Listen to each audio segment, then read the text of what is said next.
Bonjour tout le monde, bienvenue sur l'Après Ciné, la chaîne du passionné. Aujourd'hui, c'est ma deuxième foire aux questions. Alors, avant de commencer, j'aimerais vous remercier vraiment du fond du cœur pour toutes les questions que vous m'avez posées. Il y en a eu vraiment pas mal, même beaucoup. Il a fallu que je fasse le tri, ça n'a pas été facile. J'ai retenu seulement celles qui me paraissaient les plus intéressantes et les plus pertinentes. Alors, c'est parti. Je vais commencer par en tout de Harry Potter Chanel. Quel métier exerces-tu ? Eh bien, actuellement aucun. Je suis en invalidité pour travailler pour une durée de 2 ans. Feras-tu un jour une vidéo en compagnie de ton meilleur ami, alias le caméraman ? C'est bien, tu as été observateur. Malheureusement, ça ne va pas être possible. Alors, faut jamais dire jamais dans la vie, mais il ne désire pas paraître dans mes vidéos et aller sur YouTube. Alors, je respecte son choix. Et sait-on jamais. Franchement, j'en doute. Quels sont tes youtubeurs critiques préférés ? Alors, je vais citer les francophones. Honneur aux dames. C'est une fille qui s'appelle Journal du Nombre. Et elle est fan de films d'horreur. Ma foi, c'est pas courant. Elle fait pas beaucoup de critiques de films d'horreur, mais bon, elle en a fait une récemment pour l'Halloween. C'était pas mal.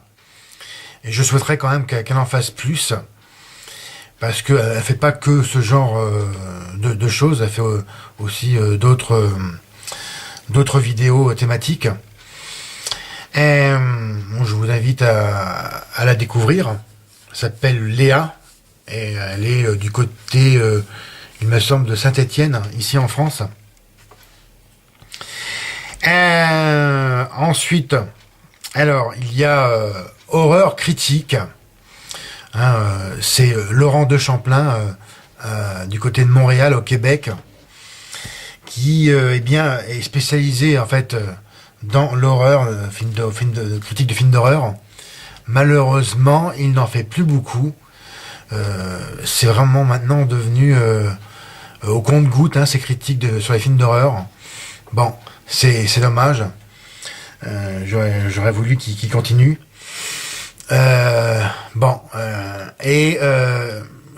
Sur toutes les vidéos qui m'intéressaient sur les critiques, il y a la majorité, je suis assez d'accord avec lui, mais il a quand même des opinions qui sont vraiment contraires aux miennes concernant des films cultes et d'autres. Et je suis mitigé sur ces vidéos, mais même pour résumer sa chaîne, c'est quand même intéressant. Malheureusement, il y a plus vraiment d'actualité sur sa chaîne, et c'est dommage. En troisième position, mais à petite dose, parce que c'est intéressant en général ce qu'il raconte, mais il m'agace assez vite. C'est Durandal.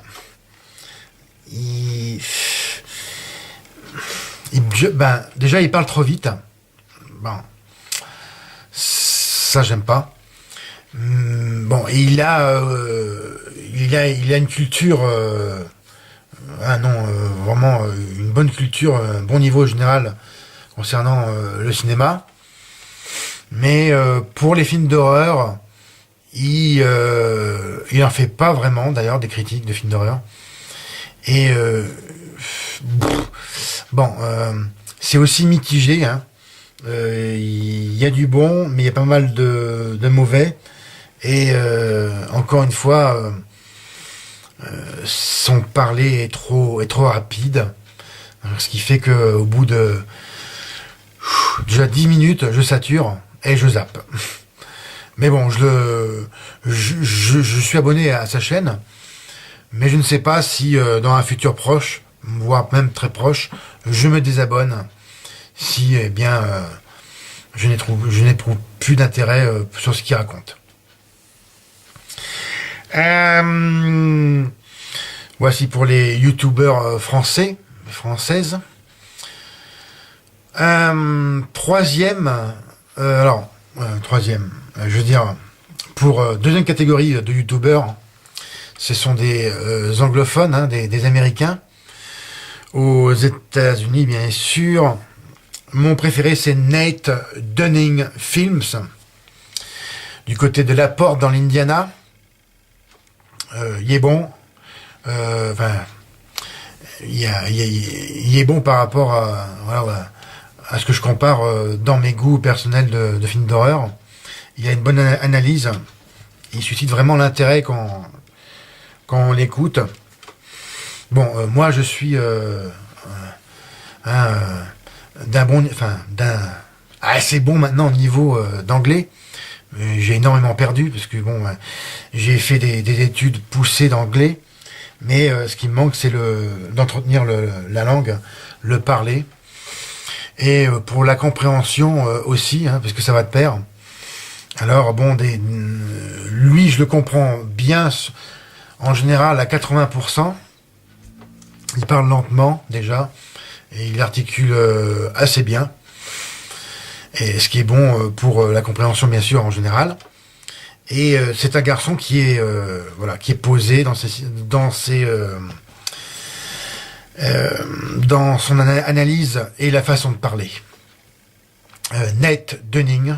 Alors je vous mettrai en dessous de ma vidéo le descriptif des chaînes, hein, avec les liens. Et en deuxième position pour les anglophones, c'est Cool Duder, hein. Il s'appelle Sean C. Phillips. Il habite du côté de San Francisco, il me semble, en Californie. Alors lui, en plus, bon, de faire des critiques et des vidéos sur ses derniers achats de DVD, il fait des reportages en magasin, chose inconcevable ici en France, bien sûr, puisque à cause du droit de l'image. Voilà, et il se balade, en fait, quand il va faire des repérages de films. Voilà, il montre ce qui sort, et avec les prix, ce qui est vraiment, encore je le dis, est vraiment interdit de faire ça en France. Ben, c'est dommage parce que c'est vachement intéressant de se tenir au courant de ce qui sort en DVD aux États-Unis. Bon, ils ont quand même une certaine avance, hein, ils ont environ un mois de décalage par rapport à la sortie ici en France. Et les prix me semblent un peu plus chers, par contre, pour les DVD. Bon, il fait pas que ça en reportage. Aussi, là, il a des réunions avec des amis, avec ses amis, et il fait des reportages sur quand il va en convention, hein, ce qu'ils appellent là-bas des Comic-Con, et tout ce qui tourne autour, de près ou de loin, au monde du cinéma. Des séries, des super-héros, des films de genre. C'est un jeune homme qui est également acteur de ce qu'ils appellent là-bas les Indies Movies, c'est-à-dire, je dirais, les films de catégorie B, quoi. Genre nanar, quoi. Les films nanar, films d'horreur nanar américains. C'est un acteur, j'ai compris qu'il a été, il me semble, producteur à un certain niveau. Et son univers est très intéressant parce que bon, il est vraiment fondu, hein, dans les fans de cinéma, quoi. Quand il montre sa chambre déjà, il a une pièce consacrée uniquement à l'étalage des DVD, soit une collection personnelle il me semble, d'environ 3000 titres. Ça vous donne une idée déjà. Vraiment une pièce impressionnante avec tous ces DVD étalés et tous les goodies, hein, en fait, les produits dérivés, hein, des films, séries et autres. Vraiment une pièce comme j'aimerais vraiment avoir, une pièce consacrée uniquement à mon univers, à ma grande passion, ainsi que celle pour le jeu vidéo, hein, dont je suis eh bien joueur et passionné. Et véritablement, c'est un garçon avec un univers très intéressant et en plus, ça fait voyager parce que il montre là où il habite, quoi. Et en Californie, les gens ils sont tout le temps en t-shirt. Bon, c'est un détail, voilà. Et comme je pense que je n'aurai jamais l'occasion d'aller aussi loin, voilà, c'est bien de voir autre chose, ce qui se passe en France, quoi. Bien. Quels sont tes acteurs et actrices favoris? Bon, je suis plus actrice, hein, franchement. Hein. Acteur, j'aime bien, mais j'en ai pas de préféré. Alors, je vais commencer par les actrices. J'en ai pas véritablement de françaises. Il n'y a aucune actrice qui sont parmi mes préférées en française. J'aime bien Olivia Bonamy, qui joue assez rarement. Or, Otika, parce que c'est une belle femme, et puis je trouve que c'est une bonne actrice aussi. Et dans une moindre mesure, Bérénice Bejo. Mais bon, ces trois filles-là, j'aime bien comme ça, mais voilà, c'est vraiment sans plus. Hein. Elles ne font pas partie de mes actrices préférées. Contrairement à celle américaine que je vais citer. En première position, Elisa Dushku. Deuxième position. Je suis hésitant avec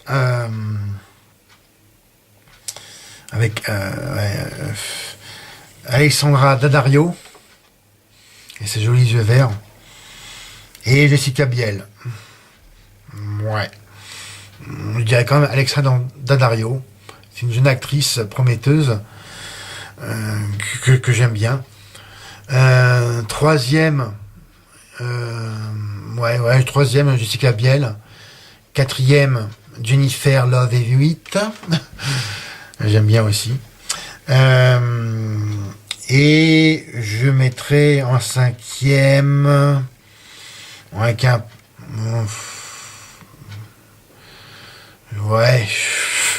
Berry, j'aime bien aussi. Halle Berry, mais bon, elle tombe plus beaucoup. C'est une actrice j'aime bien cette femme-là.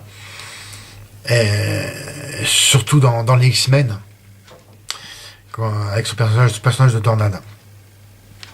Voici ce que je peux dire sur voilà mes favorites, hein, mes actrices favorites. Et en acteur que j'aime bien, déjà il n'y en a aucun de français. En américain, je mettrais Matt Damon et Robert De Niro pour Le Prestige. Mais Robert De Niro, en fait, dans ses anciens films. Ouais. Et mais encore une fois, je ne suis pas vraiment, je ne suis pas vraiment, je m'identifie pas à un acteur en particulier. Voilà, c'est pas les acteurs qui me transcendent, c'est les filles. Bon, et surtout Elisa Dushku, mon amoureuse. Et comptes-tu faire des projets en commun avec d'autres youtubeurs? Oui. Pourquoi pas? On m'a déjà proposé de faire une critique. Alors, Amigo, tu te reconnaîtras. Hein, c'est un de mes abonnés, un de mes fidèles abonnés, PS4 Movie Camp 76. Salut à toi mon ami. Écoute, ton idée de faire une critique sur des films d'horreur, d'après ce que j'ai compris, tu veux qu'on fasse une critique l'un après l'autre, qui s'appellerait la critique ping-pong. J'ai trouvé ça marrant comme concept. Oui, l'idée m'intéresse, hein, je te le confirme. Alors, bon, actuellement, je ne peux pas te dire quand exactement je pourrais faire ça. Je peux déjà te dire que j'ai vu dans ta playlist, et merci d'ailleurs à cette playlist, puisque j'ai revu avec grand plaisir des films d'horreur que j'avais vu il y a super longtemps, et aussi des films non d'horreur, hein. Alors, je vais te dire, j'en ai vu 4. C'est Démon ou Démonie, Classe 1984, Camp Blood, Return to Sleepaway Camp, hein, et Massacre au camp d'été, c'est-à-dire le premier film, hein, puisque Camp Blood, en fait, c'est sa suite. Alors j'ai ces 4 films-là, hein, dans un coin. Alors je pense que je vais faire celle de Démonie, hein, Démon, très prochainement, hein. Ça sera je pense, ma prochaine critique, hein, de film d'horreur. Alors, voilà, c'est une idée intéressante. D'après ce que j'ai compris, le concept que tu voulais, c'est qu'on fasse, en fait, tu voulais qu'on fasse une critique pour et une critique contre. Ben voilà, ça tombe bien, Démon, ça sera une critique contre. Concernant d'autres youtubeuses, ben oui, pourquoi pas, hein, je suis quelqu'un d'ouvert, dans la mesure où le projet est intéressant et soit en accord avec mes goûts et mon intérêt, bien sûr. Que penses-tu de tes abonnés? Eh bien, je suis conscient que sur les 131 abonnés enregistrés, il y a une grosse partie qui doivent uniquement voir mes vidéos sans jamais intervenir, puisque c'est souvent les mêmes noms qui font des commentaires, les mêmes personnes. Et j'aimerais bien savoir le quid des autres, hein, s'ils sont là juste en spectateur, ou alors ils m'ont juste enregistré dans leur chaîne et ont oublié qu'ils étaient abonnés, hein. Alors je sais pas s'ils sont vraiment passifs ou ils ont oublié ça, que j'étais une chaîne où je mettais régulièrement des vidéos. Bon, alors sur le noyau dur de mes abonnés, je vous remercie encore une fois de votre intérêt et de votre participation, et lance un message aux autres, s'il vous plaît, faites de même. As-tu une nouvelle rubrique en vue à nous proposer? Oui et non. J'y pense dans un petit coin de ma tête. Je pense que j'en ferai une peut-être en décembre, hein, si l'inspiration me vient. L'idée me vient, comme ça, j'en ferai une. J'ai plus ou moins une idée. Voilà. Je vais mûrir ça. Sinon, ça sera pour 2017. Maintenant, Bishop. Quel film tu attends vraiment pour 2017? Vraiment, Wonder Woman. Sorti le 7 juin 2017.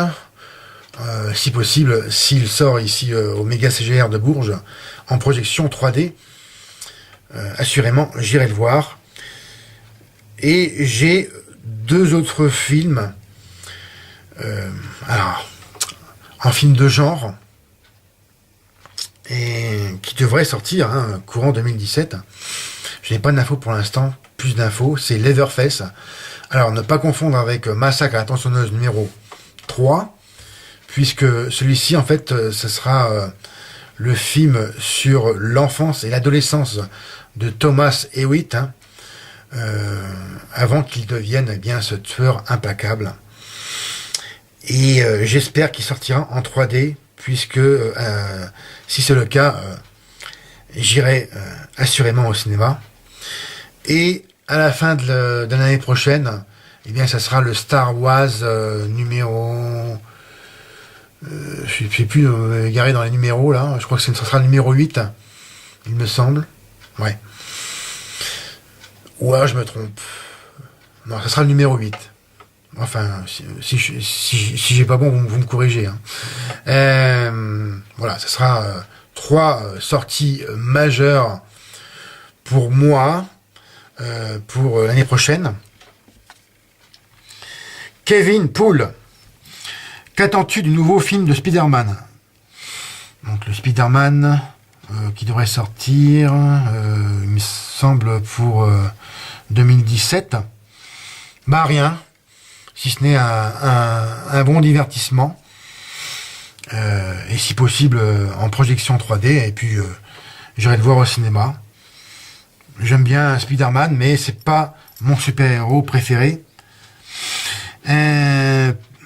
Alors, je vais essayer de relire tout ça. Et d'ailleurs, c'est la seule question que tu m'as posée, Kevin. Enfin, qui m'intéresse. Oui, parce que je ne peux pas faire tu m'avais posé en fait en deuxième question, peux-tu faire un top 7 des films de Freddy? Non, parce que je ne les ai pas tous vus. Alors, désolé. J'en suis arrêté au Freddy numéro 4. Ouais, c'est ça. Alors, ça sera... Bien. Maintenant, de Gaël Bourdier. Quel est ton film culte? Halloween est ton film culte. Mais qu'as-tu pensé de The Thing, de ce même Carpenter? Alors, précision, Halloween, c'est un de mes films cultes. Et The Thing, j'en avais fait la critique sur mon ancienne chaîne post-ciné. Alors, je t'invite à la regarder. Et ainsi, que vous la regardiez si ça vous intéresse. Et maintenant, alors, Doogies, voilà. D'où vient cette passion pour les vidéos? Ah, question pertinente. Au-delà de la passion pour le cinéma, j'avais le désir vraiment fondamentalement de pouvoir dire ce que je ressens et d'extérioriser tout ça et de me livrer sur support numérique, en l'occurrence YouTube, pour pour la postérité, comme ça je serai éternel. Au moins j'aurai laissé une trace, je l'espère, indélébile sur Internet concernant ma grande passion pour le cinéma et les séries de télé et tout ce qui tourne autour. Voilà. Et aussi c'était d'ailleurs j'en parlais dans ma première foire aux questions, c'est une sorte de thérapie pour moi, car je suis je me suis beaucoup arrangé, mais je suis quand même timide en général. Je suis réservé. Et voilà, ça m'a beaucoup handicapé dans ma vie en général. Et vraiment le fait de faire ce que je fais sur YouTube me fait un bien énorme. Vous pouvez pas imaginer. C'est vraiment comme un genre de grand soulagement de pouvoir déjà parler le plus clairement possible, si possible, et de pouvoir aussi partager avec en commentaire, hein, dès que je peux, avec les personnes intéressées par ce que je fais et ce que je dis. Et, où avez-vous vu votre premier film d'horreur? Excellente question. J'ai remonté le temps aussi loin que je m'en rappelle dans ma mémoire. Et bien, cela correspond à l'année 1984, où j'habitais à l'époque à Montréal, au Canada. Et tous les samedis après-midi, j'avais un rituel, hein, c'est d'aller au cinéma. Et bien, tout seul. Et voilà, j'avais découvert ce premier film d'horreur qui m'avait marqué. En fait, c'est la scène de fin qui m'a vraiment marqué, et aussi une scène choc dans le film voilà, qui m'avait impressionné. Et quand on est adolescent, eh bien, on est facilement impressionnable, n'est-ce pas? Il s'agit de Massacre au camp d'été, hein, dont je vous parlais précédemment. Et là, c'est le plus ancien film vraiment dans ma mémoire que j'ai pu trouver, avec aussi peu de temps après le loup-garou de Londres, que j'avais vu à la télé là par contre, et qui m'avait vraiment hyper impressionné, quoi. Et il y a de quoi, car ce film-là fait partie pour moi tout simplement c'est un film monument concernant la thématique des loups-garous. C'est le film de loups-garous de John Landis. Franchement, si vous l'avez pas vu, si vous êtes fan de films d'horreur, s'il vous plaît, voyez-le. Ensuite, alors, aimez-vous les youtubeurs français, genre Squeezie et Cyprien? Non, je m'en fous, ça m'intéresse pas, alors je ne regarde pas. Pouvez-vous nous montrer une photo de vous jeune? Excellente question également. Alors, c'est une photo qui date de cet été 1994. Vraiment une photo qui a énormément d'importance pour moi. J'avais 24 ans à l'époque, et j'étais en visite chez mes grands-parents avec ma chienne, Feu, ma chienne, hein, ainsi que Feu, mon grand-père, puisque c'est lui qui a pris cette photo. Voilà.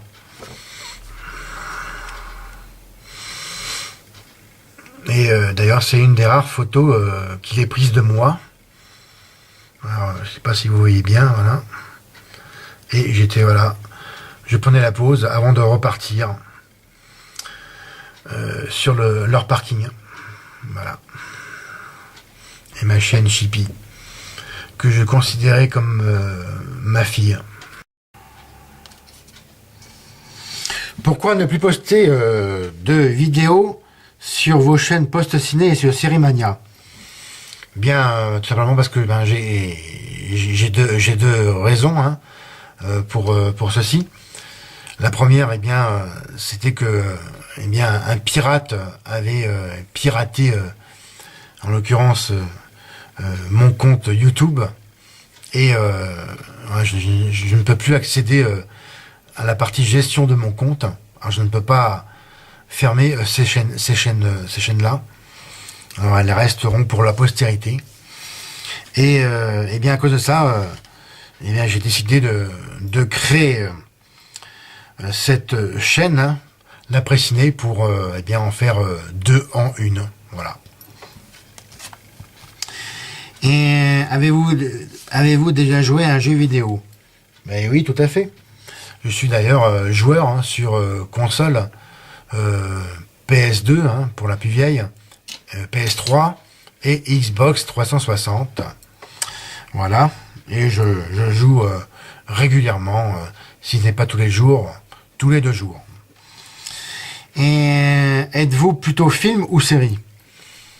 En premier lieu, film, mais j'aime beaucoup et j'adore aussi les séries.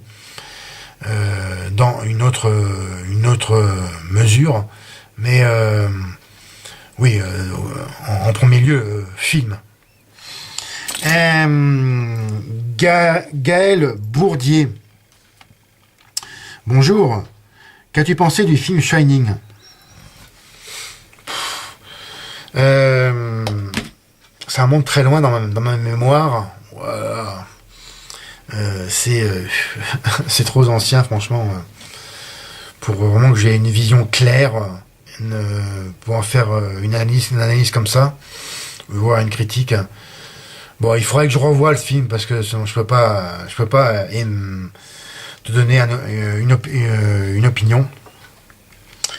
Je me rappelle juste que c'était un film très long et avec des longueurs. Enfin bon. Encore une fois, il faudrait que je revoie. Ainsi que du film Cube. J'ai jamais vu ce film. Ça m'intéresse pas. Le sujet me dit rien du tout. Et maintenant, Jérôme Chevalier. Feras-tu d'autres critiques de films d'horreur concernant les poupées tueuses telles que Chucky, Finger Skippers ou The Dolls? Eh bien, Chucky en critique, non, mais il y aura quelque chose concernant la rubrique On en parle sur le net, puisque je parlerai, d'ailleurs, ça sera le prochain sujet de Chucky numéro 7, actuellement en production et qui devrait sortir, en espérant, si tout se passe bien, en 2017. Pour Finger Skippers, je ne connais pas. Et si tu parles The Dolls, les poupées, en français, c'est un film aussi que je recherche. Voilà, je l'avais vu une fois en occasion il y a plus de 2 ans. Et depuis ce temps-là, j'ai jamais revu ce film. Quand j'y repense, des films rares comme ça, quand on les voit, il faut les prendre tout de suite. Hein, parce qu'on peut pas... c'est rare de retrouver en occasion. Vraiment rare. Je parle dans les magasins non virtuels, hein, bien sûr. Pas sur Internet. Et maintenant, je continue avec Parlons Film. Comptes-tu faire d'autres reviews de séries télé? Mais assurément, cher ami. Alors actuellement, je suis en train de finir de voir la saison 7 et l'ultime saison de True Blood. Il me reste 2 épisodes. Alors, ça sera parmi mes prochaines critiques de série. J'ai fini Gotham également, saison 1. Ça sera à suivre. Et je suis aussi en train de voir la saison 2 de Marvel, Les Agents du Shield. Alors également, ça sera parmi les prochaines, la prochaine fournée de critiques. Hein. Et maintenant, eh bien, je vais continuer et terminer par, eh bien, mon cher PS4 Movie Cam 76, dit Amigo. C'est plutôt lui qui m'appelle Amigo. Enfin bon, on se comprend. Le meilleur est pour la fin, cher ami. Puisque tu m'as, beaucoup posé de questions. Il a fallu que je fasse également le tri dans ceci. Ça n'a pas été facile. Alors, si tu devais endosser le rôle dans un slasher, lequel te correspondrait le mieux? Alors, je suis fan de Jason Voorhees, Leatherface, Thomas Hewitt, Ghostface et Michael Myers. Et tu as et vous avez la réponse dans mes vidéos les plus récentes sur ma chaîne, où je porte un masque.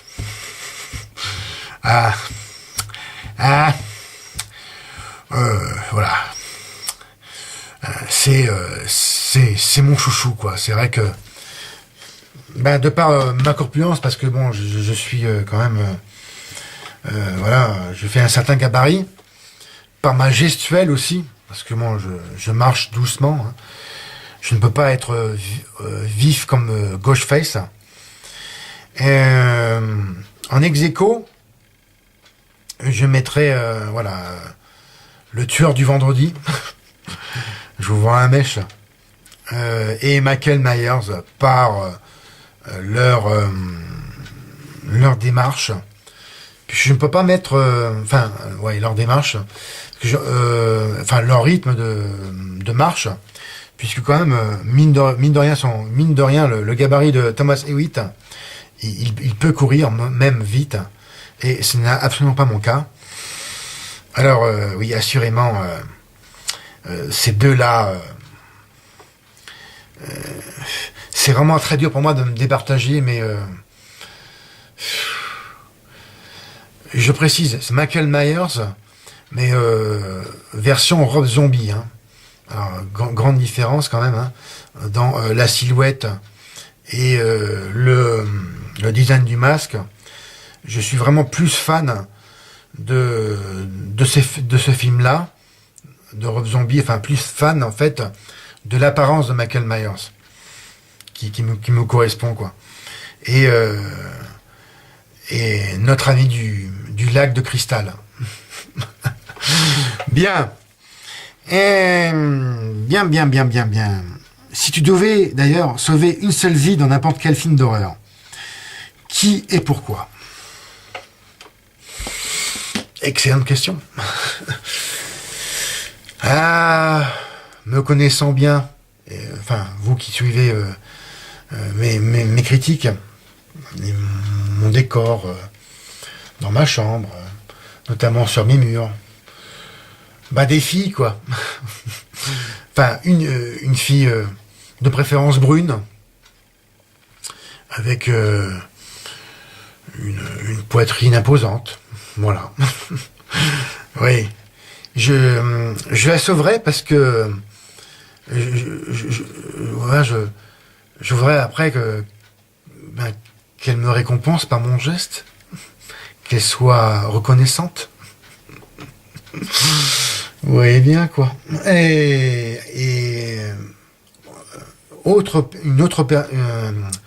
quelqu'un d'autre dans un film d'horreur, je sauverai un enfant, puisque un enfant, c'est innocent. Ça ne doit pas mourir dans un film d'horreur. D'ailleurs, c'est vraiment rare quand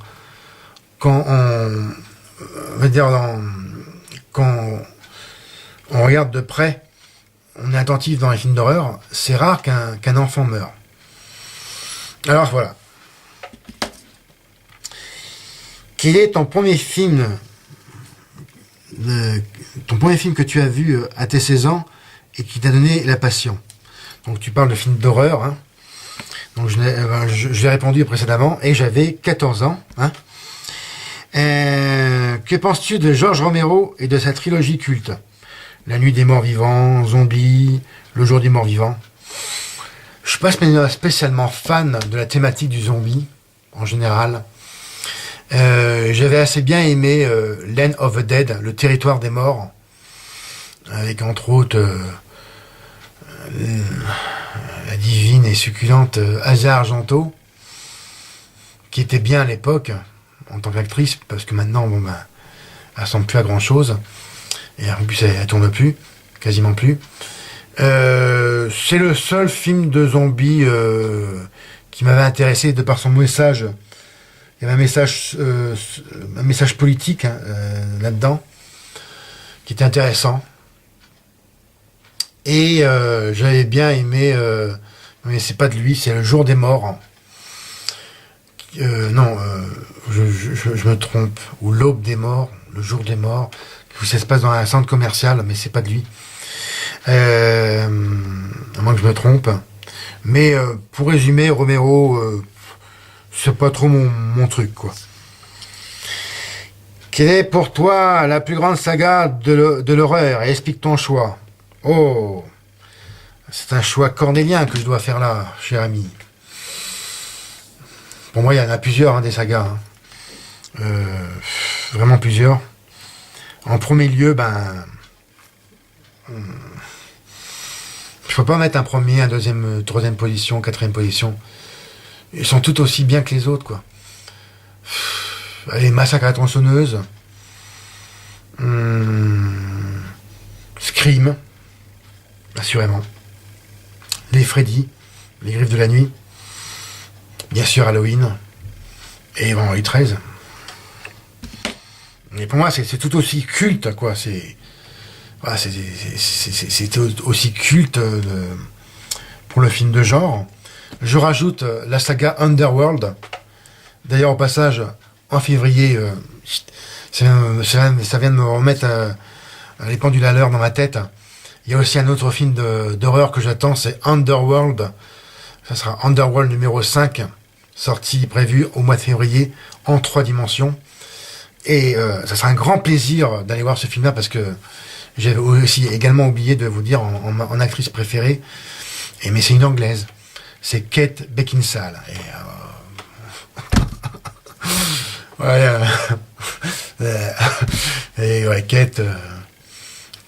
Kate et moi, c'est une longue histoire. Je veux dire, au point de vue admirateur, quoi. Kate, c'est vraiment, c'est Célène dans l'histoire, la vampire. Et je peux dire qu'elle m'a vampirisé, quoi.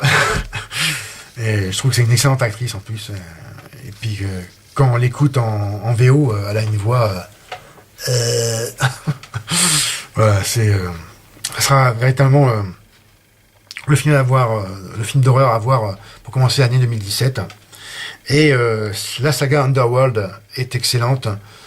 Je dirais cependant, peut-être le film un peu moins bon, c'est Underworld 4, où j'avais été assez déçu pour les souvenirs. Bien. Où c'est que j'en suis? Eh bien, je crois que je vais finir sur cette dernière question. En fait, il y a 2 questions là, que je dois me départager là. Voilà. Il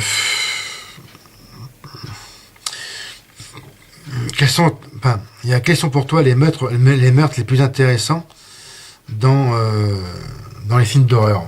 Ça c'est beaucoup trop dur pour que je puisse répondre. J'ai également oublié, en parlant de saga, au fait, les Sauts, où je suis vraiment fan de ces films-là. Et bien, au point de vue inventivité, c'est-à-dire en fait, au point de vue ingéniosité des meurtres, je pourrais dire que ceux de Scream sont intéressants. Vendredi 13, certains oui. Ils sont rigolos même. Dans Halloween aussi, c'est pas forcément inventif, mais les situations sont intéressantes. Mais en fait, les plus gore et les plus choquants quand même, je peux dire que ce sont ceux de Saw. Et je finis par cette dernière question que tu me poses et qui encore pour moi, cher amigo, me pose un choix cornélien à faire, puisque tu me dis présente-nous ton top 5 de tes films horrifiques préférés. Mais là, je vais prendre un exemple de mon top 5. Je dirais...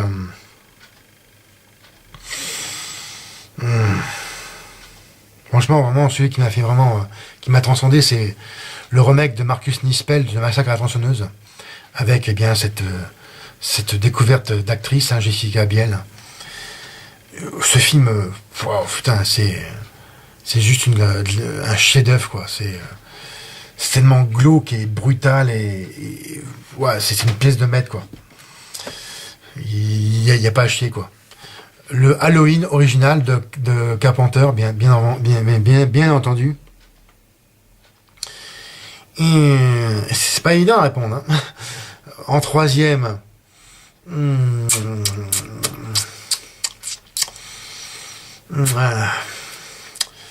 dirais le remake de Vendredi 13 de 2010. J'avais bien aimé.